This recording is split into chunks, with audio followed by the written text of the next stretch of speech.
दे रहा है, चुपचाप सुन लिया, राधा राधा राधा, निकल गए, निकल गया कर्म, निकल गया तुम्हारा जो कर्म जलाया ना हृदय को, निकल गया, खत्म। अब लौट पड़े तुम, अब नई रचना कर रहे हो नए कर्म की, अब उसका भोग भोगना पड़ेगा। ज्यादा लड़ाई बन गई, मारपीट हुई, कहीं वो मर गया, अरे भाई कहीं भी लग जाए, अब जाओ आजीवन कारावास, नया कर्म तुम्हें दंड देना। लोग समझते नहीं, उद्दंड स्वभाव होते ना, भाई सुलझना है तो सुलझो। हमें एक मिले थे जो 20 साल की सजा काट के आए थे, सैनपुर में गंगा किनारे थे। उन्होंने कहा कि पहले चोरी करता था, डकैती, आज फिर पकड़ा गया, फिर तो नाखून 20 साल बाद भी दिखा रहे थे कि ये बुरी हालत हमारी हुई। तो सजा, तो हमका वहां जेल में क्या होता है, कैसे? तो उनका, महाराज इतना दुखमय जीवन होता है कि 5 जूता रोज कोई सुबह गांव में मार ले, सह लेना चाहिए, पर जेल नहीं जाना चाहिए। वो ऐसा कह रहे थे, उनका अनुभव कि अगर हमें 5 जूता कोई रोज मार ले तो हम सह जाएंगे, पर जेल नहीं जाना चाहिए, ऐसा। तो उनका अनुभव था, वो बता रहे थे।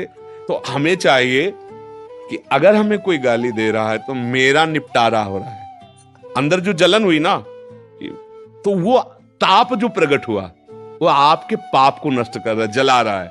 अब नया कर्म मत करो तो मुक्त होते चले जाओगे, पर अपना स्वभाव ऐसा है कि नया कर्म करके ही रहते हैं। एक गाली, 2 गाली, जब तीसरी गाली आएगी तो फिर भाई हमसे अगर प्रश्न किया जाएगा तो हम परमार्थ मार्ग के पथिक हैं, आपको परमानंद की प्राप्ति, आपको जीवन मुक्त होने वाली बात बताएंगे। हाँ, वो उस जगह आप सह गए, लेकिन किसी बहन बेटी की तरफ कोई बर्ताव कर रहा है, किसी असमर्थ को कोई सता रहा है, अब नहीं, अब नहीं, चुप बैठेंगे। समझ रहे हो ना?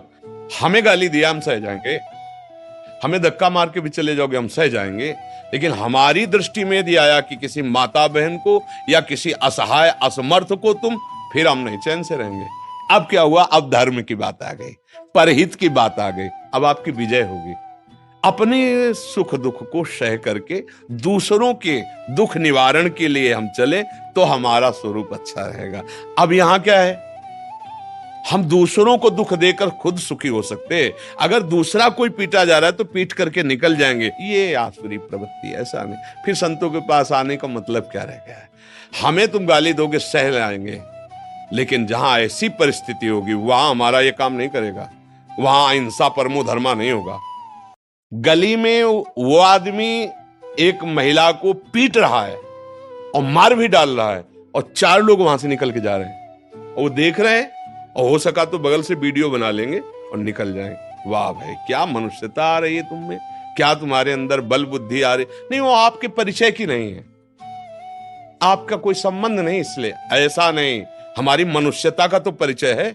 भगवान ने हमें जितना बल दिया हम उसकी रक्षा करेंगे, असहाय को, असमर्थ को, वयोवृद्धों को, ऐसे सहने के लिए हम सह जाएंगे। हमें तुम गाली दो, सह जाएंगे, हमारा तुम अहित करो, हम तुम्हारा अहित नहीं करेंगे। लेकिन धर्म की बात जहां आ गई वहां फिर ये कायरता कही जाएगी, ये कि आप बलवान होते हुए निर्बल की रक्षा नहीं कर सके, आपका सहयोग होना चाहिए था। वहां बात ऐसे है।